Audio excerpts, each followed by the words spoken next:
Australia's Inland Rail was supposed to be a huge win. A rail line to connect Melbourne and Brisbane, meant to cut costs, boost jobs, and bring big benefits to regional areas. But instead, it's turning into a giant headache. The costs keep climbing, deadlines are being missed, communities are upset, and experts are questioning if it's even worth it. So, why is the Inland Rail project looking like such a flop? Today, we're breaking down the reasons. Out-of-control costs, endless delays, environmental issues, poor communication, and big doubts about its real benefits. Is this project doomed to fail? Let's dig in and find out. But before we begin, please subscribe to our channel and turn on the notification bell for the latest updates. The Inland Rail project aims to create a rail line that connects Melbourne to Brisbane. The main goal is to ease freight transport across Australia. By moving freight by train instead of trucks, it's expected to cut costs and make transport more efficient. This project was also seen as a way to give a big boost to the economy, especially for regional areas that could benefit from improved transport links. When the project was first announced, there was a lot of excitement. People believed it would transform the way goods moved across the country. The ambitious goals included reducing travel times for freight and creating thousands of jobs during construction and operation. It was touted as a solution to road congestion, with the potential to change the landscape of Australian transport. However, there's a stark contrast between the initial vision and the reality we face today. Instead of moving forward smoothly, the project has been plagued by issues. Rising costs, lengthy delays, and community pushback have overshadowed the excitement. What was once seen as a bright future is now clouded with doubts and frustrations. The gap between what was promised and what is being delivered raises serious questions about the project's success. The original budget for the Inland Rail project was set at around $14.5 billion. However, recent estimates suggest that costs could skyrocket to more than $31.4 billion.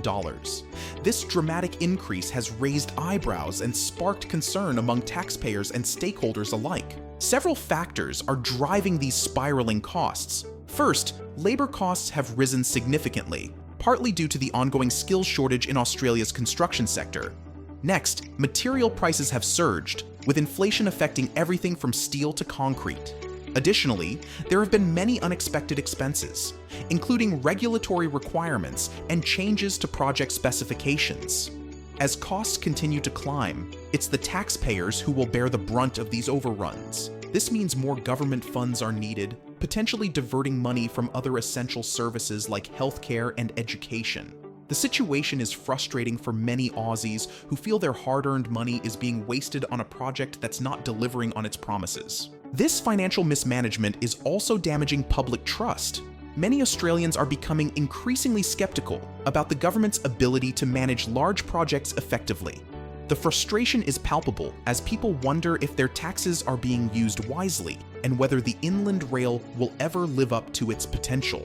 The Inland Rail was initially expected to be completed by 2020, but as of now, it's looking more like 2026 or even later. This gap between expected and actual timelines is concerning for many.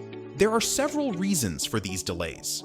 Land acquisition has been a major hurdle, with negotiations dragging on and legal challenges causing setbacks.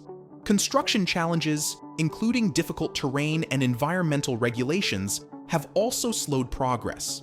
On top of that, there's been significant local opposition from communities along the route, which has led to protests and calls for reviews. These delays have real effects on businesses and the economy. Companies that rely on timely freight transport are feeling the pinch as road congestion continues to worsen without the expected rail solution. Additionally, delayed job creation means fewer opportunities for regional workers, impacting local economies.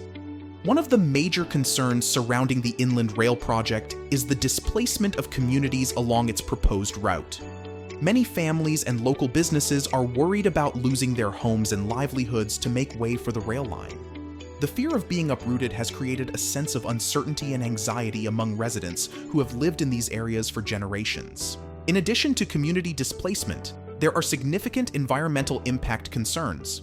The construction and operation of the rail line could disrupt local ecosystems, threatening native plants and animals.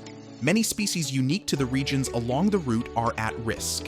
Environmentalists are particularly worried about habitat destruction and how it will affect local flora and fauna. The potential long-term damage to the environment raises serious questions about the sustainability of the project. As these concerns mount, there has been a strong public backlash. Communities affected by the project have organized protests and voiced their opposition to the government. Many feel that their voices are not being heard, and they fear the project will go ahead without proper consideration for their homes and the environment. Another critical issue plaguing the Inland Rail project is the lack of transparency from project leaders. Many Australians feel that they are not getting enough information about the project's progress and its challenges.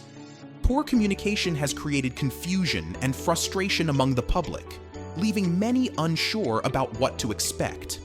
Reports of government mismanagement have further eroded public trust. There have been numerous allegations of a lack of accountability in how funds are being spent and how decisions are being made.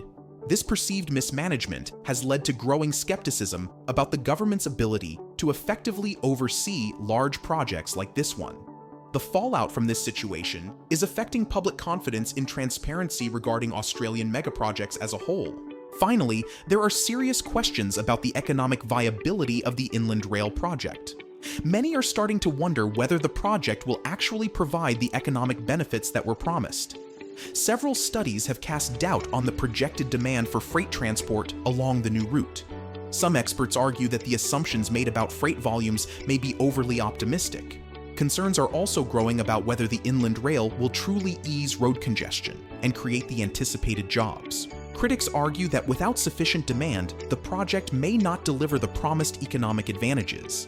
This skepticism is making many Australians question whether the Inland Rail project is a wise investment of public resources or just a costly gamble. When we look at successful rail projects around the world, countries like Japan, Europe, and parts of the United States stand out. For instance, Japan's Shinkansen, or bullet train, has been a model of efficiency since it launched in the 1960s. The success of the Shinkansen can be attributed to thorough planning, strong government support, and significant investment in technology and infrastructure. In Europe, rail networks have benefited from seamless integration between different countries, making travel efficient and reliable. Countries like Germany and France have invested heavily in high-speed rail, focusing on both passenger and freight transport. Their success lies in a combination of forward-thinking policies, effective public-private partnerships, and a commitment to sustainable transportation solutions.